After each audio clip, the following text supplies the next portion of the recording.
जन्माष्टमी के शुभ अवसर पर हम लड्डू गोपाल के लिए यानी कि कान्हा जी के लिए भोग बनाने वाले हैं। माखन मिश्री तो उन्हें बहुत ही ज्यादा पसंद है, मगर माखन मिश्री के अलावा भी उन्हें ये चार भोग बहुत ही ज्यादा प्रिय है। तो चलिए जल्दी से इस भोग को बनाना शुरू करते हैं।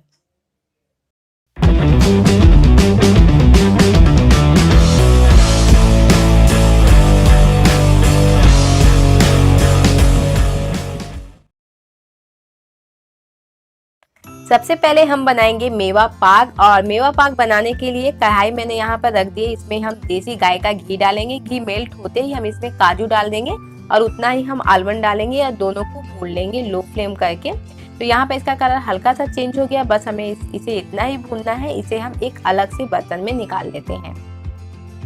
तो ये अच्छी तरह से भून गया, इसे मैंने निकाल लिया। इसी घी में हम मखाना भी डाल देंगे और इसे भी भून लेंगे। इसे हमें भूनना है क्रिस्पी होने तक, तो लो फ्लेम करके इसे भी भून लेते हैं। तो ये हमारा मखाना भी भूनकर तैयार हो गया और ये क्रिस्पी हो गया है।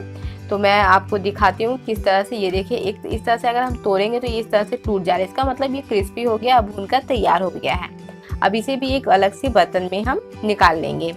अगेन हम इसमें जरा सा एकदम घी डालेंगे और उसमें हम खरबूजे का बीज डालेंगे। तो 2 चम्मच के लगभग खरबूजे का बीज मैंने डाला है और इसे हल्का सा भून लिया है। उसके बाद हम यहाँ पर 4 बड़ी चम्मच के बराबर नारियल का बुरादा डालेंगे और अच्छी तरह से इसे कलर चेंज होने तक भून लेंगे। तो यहाँ पर ये भूनकर तैयार हो गया है और यहाँ पर ये सारे ड्राई फ्रूट्स जो है मैंने भूनकर तैयार कर लिया। मखाना, नारियल और खरबूजे का बीज आप देख सकते हैं, और उसके अलावा यहाँ पर मैंने काजू और आलमंड को भी भूनकर तैयार कर लिया है। तो ये हमारा बिल्कुल तैयार है। अब हमें मखाना को इस तरह से क्रश कर लेना है। आप चाहें तो मिक्सी में भी पीस सकते हैं। इसी तरह से काजू और आलमंड को भी मैंने पीस कर तैयार कर लिया है। तो यहाँ पर ये काजू और आलमंड को इस तरह से पूरा महीन नहीं पीसना है, बिल्कुल दरदरा पीस कर तैयार करना है, जैसा कि आप देख सकते हैं। तो इसे मैंने बिल्कुल महीन नहीं पीसा है। और इसी तरह से मखाना को भी हम पीस कर तैयार कर लिया है मैंने, और इसे भी महीन नहीं पीसा है।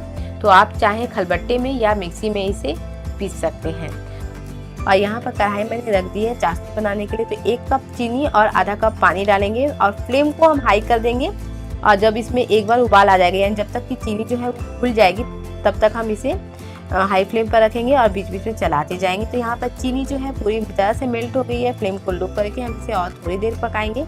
इलायची पाउडर मैंने डाल दिया है। इसे हमें तब तक पकाना है जब तक कि एक तार की चाशनी, यानी कि एक तार की चाशनी हमें कम्प्लीटली नहीं चाहिए, बस जो छोटा सा एकदम जो एक तार बनेगा एकदम छोटा सा, इस टाइम पे हम फ्लेम को लो करके ही रखेंगे और सारे जो ड्राई फ्रूट्स के जो पाउडर है वो मिलाते जाएंगे। तो यहाँ पर मैंने मखाना के पाउडर और काजू आलमंड का पाउडर और साथ ही साथ में जो नारियल का बुरादा और खरबूजे के बीज को मैंने भुना था, उसे सबको मैंने डाल दिया है। और इस तरह से इसे हम कंटिन्यूसली लो फ्लेम पर चलाते हुए पकाएंगे। अभी आप देख सकते हैं ये काफ़ी ज़्यादा ढीला सा है, गीला गीला लग रहा है। पकते पकते ये गाढ़ा होना शुरू हो जाएगा। तो यहाँ पर मैंने किशमिश डाल दिया और आप देख सकते हैं ये मिक्सचर जो है वो गाढ़ा होना शुरू हो गया है। और इसी तरह से लो फ्लेम पर हम इसे पकाएंगे जब तक कि ये पैन से अलग ना हो जाए, यानी कि कढ़ाई ना छोड़ने लगे। तो यहाँ पर आप देख सकते हैं ये बिल्कुल तैयार हो गया। गैस को मैंने बंद कर दिया। यहाँ पर मैंने प्लेट भी तैयार करके रखा, उस पर मैंने बेकिंग पेपर लगा दिया है। अब हम इसे गरम गरम ही इस प्लेट में डालेंगे। तो यहाँ पर इसे मैंने डाल दिया अच्छी तरह से सेट होने के लिए। तो गरम गरम ही इसे हमें प्लेट में ट्रांसफ़र करना है। अगर आपके पास बेकिंग पेपर नहीं है तो आप प्लेट के ऊपर ज़रा सा घी लगा दें और उसके ऊपर डालें। और थोड़ा सा मैंने इस पर किशमिश लगा दिया है। और थोड़ी देर के बाद ही आप इसे कट कर लें, वरना जब ये हार्ड हो जाएंगे तो ये काटने में बहुत ही मुश्किल होगा। तो जब थोड़ा सा ठंडा होने के बाद, थोड़ा सा सेट होने के बाद इसे मैंने काट लिया है। तो आप इसे मनपसंद शेप में काट लें। तो ये देखिए थोड़ी देर के बाद ये बिल्कुल सेट हो गया, बहुत ही अच्छी तरह से सेट हो गया है। पर ध्यान रखना है, इससे पहले हम थोड़ा गीला पोजीशन में ही, जब ये हल्का सा गीला रहे तभी आप इसे कट कर लें, वरना जब ये टाइट हो जाएगा तो ये अच्छी तरह से कट नहीं सकेंगे। तो ये मैंने बिल्कुल तैयार कर ली। इसके पीस को मैं निकाल के दिखाती हूँ। काफ़ी आसानी से इसके पीस जो है वो निकल जाते हैं। ये देखिए किसी भी शेप में आप इसे बना सकते हैं। तो ये हमारा मेवा पाक जो है बनकर बिल्कुल तैयार हो गया है और कान्हा जी को ये बहुत ही ज़्यादा पसंद है। तो आप इस जन्माष्टमी कान्हा जी को मेवा पाक मुंह में जरूर से लगाएं। अब हम यहाँ पर बनाएंगे ड्राई फ्रूट्स और मखाने की खीर। और इसे बनाने के लिए हमें सबसे पहले क्या करना है, मखाने को भूनना है। तो घी मैंने डाल दिया है और घी गर्म भी हो गया कढ़ाई में। अब हम इसमें डालेंगे ड्राई फ्रूट्स को। इसे मैंने दरदरा कूट लिया है। ड्राई फ्रूट्स में मैंने यहाँ पर काजू और आलमंड लिए हैं और इसको लो फ्लेम करके हम डाल देंगे कढ़ाई में। साथ ही साथ मखाना भी मैंने डाल दिया।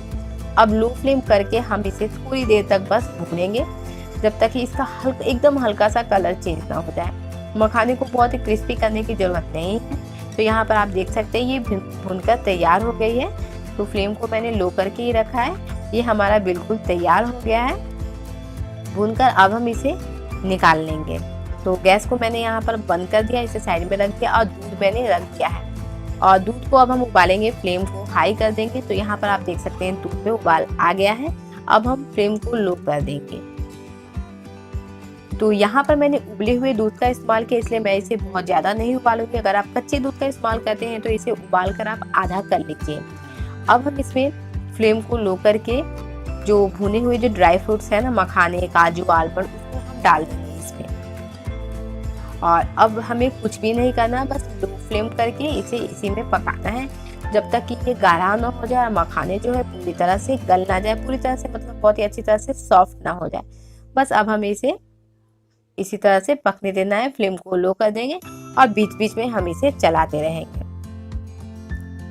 तो यहाँ पर आप देख सकते हैं जैसे जैसे ये पकता जा रहा है, इसका टेक्सचर जो है और इसका कलर जो है वो धीरे धीरे चेंज होता जा रहा है। आप देख सकते हैं ये काफ़ी ज़्यादा क्वांटिटी में कम हो गई है और दूध जो है वो गाढ़ा भी काफ़ी ज़्यादा हो गया है। तो आपको जैसी खीर पसंद है आप वैसा इसे रख सकते हैं, गाढ़ा या पतला, ये आपके ऊपर डिपेंड करता है, आपकी चॉइस के ऊपर। अब हम इस टाइम पे यहाँ पर डालेंगे चीनी। चीनी को हमें लास्ट में ही डालना है, शुरुआत में हम चीनी नहीं डालेंगे। और चीनी डालने के बाद ये थोड़ा सा और मतलब थोड़ा सा ढीला हो जाएगा, ये देखिए। और उसके बाद अगेन ये फिर से थोड़ा सा आप इसे सुखा सकते हैं या इसी तरह से भी आप इसे सर्व कर सकते हैं। तो ये जो हमारा मखाने की जो खीर है बिल्कुल तैयार हो गई है। तो कान्हा जी को आप इसे भोग लगा सकते हैं, उनका ये बहुत ही ज़्यादा फेवरेट है। तो इस जन्माष्टमी कान्हा जी को खुश करें उनके फेवरेट भोग के साथ। तो ये हमारे मखाने की खीर बिल्कुल तैयार हो गई है। अब हम गैस को बंद कर देंगे। तो मखाने की खीर बिल्कुल तैयार हो गई है। तो चलिए अब हम धनिया पंजीरी बनाएंगे, जो कि प्रसाद के रूप में कान्हा जी को चढ़ाया जाता है और ये बहुत ही ज़्यादा उनका फेवरेट है। तो कढ़ाई मैंने रख ली है और धनिया को मैंने गोटा धनिया लिया है और इसे बहुत ही अच्छी तरह से धोकर साफ करके सुखा लिया पहले से और फ्लेम को लो किया है। अब इसमें धनिया डालकर हम इसे अच्छी तरह से भूनेंगे, इसका कलर चेंज होने तक। धनिया जब आप भूनेंगे तो इसका सुगंध जो है पूरे घर में फैल जाएगा, आप देखिएगा। और इसका सुगंध जो है बहुत ही ज़्यादा अच्छा लगता है। तो ये देखिए, तो धनिया जो है वो भूनकर बिल्कुल अच्छी तरह से तैयार हो गया। लो फ्लेम पर मैंने इसे भुना है, इसका कलर चेंज भी हो गया और ये अच्छी तरह से भुन गया। ठंडा करके इसे हम मिक्सी में अच्छी तरह से इसे हम पीस लेंगे, यानी कि इसका पाउडर हम बना लेते हैं। बहुत ही ज़्यादा मतलब इसे हमें दरदरा नहीं पीसना है, इसे हमें महीन पीसकर तैयार करना है। तो ये पीसकर तैयार हो गया। एक बाउल में हम इसे ट्रांसफ़र कर लेते हैं।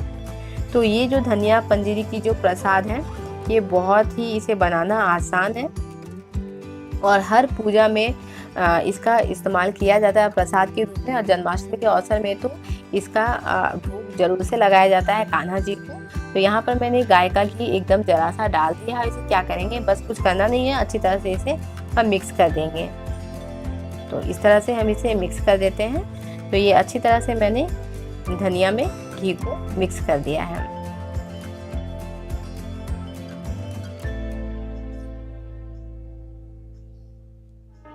अब हम इसमें चीनी भी डाल देंगे। तो चीनी हम यहाँ पर चीनी का पाउडर का इस्तेमाल नहीं हमें करना है, जो हम गोटा चीनी घर में इस्तेमाल करते हैं उसी को हम यहाँ पर इस्तेमाल करने वाले हैं। तो अब हम इसमें चीनी डालेंगे। तो चीनी जो है बहुत ज़्यादा नहीं डालना है, बस 1 चम्मच चीनी मैंने यहाँ पर डाल दिया है।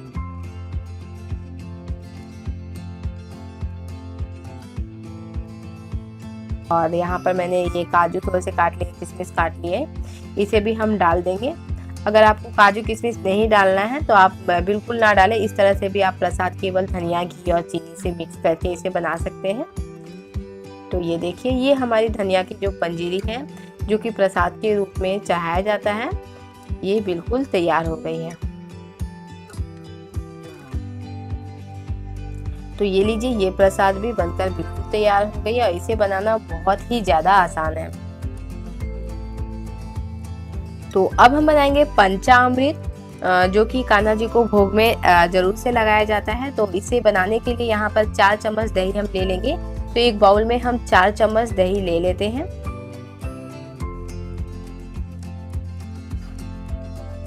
और इस दही के बाद हम इसमें मिलाएंगे दूध। तो दूध हम ज़्यादा इसमें नहीं डालेंगे, बस 2 चम्मच, यानी कि जितना हमने दही लिया उसका आधा हम दूध मिलाएंगे और अच्छी तरह से मिक्स कर देंगे। तो ये लीजिए, इसे अच्छी तरह से मिक्स कर दिया मैंने। अब इसके बाद हम इसमें डालेंगे चीनी। तो आधा चम्मच मैंने यहाँ पर चीनी डाला है और इसे फिर से हम क्या करेंगे, मिक्स करेंगे। और यहाँ पर हाँ, हनी मधु जो है वो ज़रूर से डालें। तो इसलिए मैंने चीनी यहाँ पर कम डाला।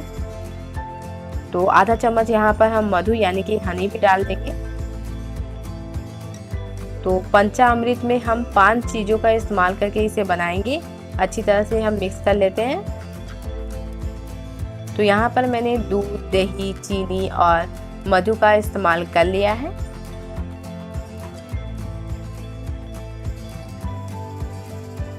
अब हम इसमें डालेंगे घी। तो घी जो है शुद्ध गाय का घी ही हमें प्रसाद बनाने के लिए यूज़ करना चाहिए। तो घी को भी मैंने डाल दिया। बस सारे इंग्रेडिएंट्स जो है वो हो गए हैं। अब इसे क्या करना, बस कुछ भी नहीं करना, मिक्स कर देना और ये हमारा पंचामृत जो है बिल्कुल तैयार हो जाएगा। तो आप चाहें तो इसे थोड़ा सा ढीला भी कर सकते हैं। यहाँ पर मैंने गाढ़ा पंचामृत बनाया है। तुलसी के पत्ते जरूर से डालें इसमें। तो तुलसी के पत्ते भी मैंने इसमें डाल दिए हैं। तो ये हमारा पंचामृत बनकर तैयार हो गया है। तो ये लीजिए, कान्हा जी का फेवरेट भोग जो है बिल्कुल तैयार हो गया है, जिसमें हमने मेवा पाक, ड्राई फ्रूट्स और मखाने की खीर, पंचामृत और धनिया की पंजरी बनाई, जो कि उन्हें बहुत ही ज़्यादा पसंद आते हैं। तो इस जन्माष्टमी आप भी इस रेसिपी को बनाएं और कान्हा जी को भोग लगाएं। तो मिलते हैं एक और नई रेसिपी के साथ। Thank you.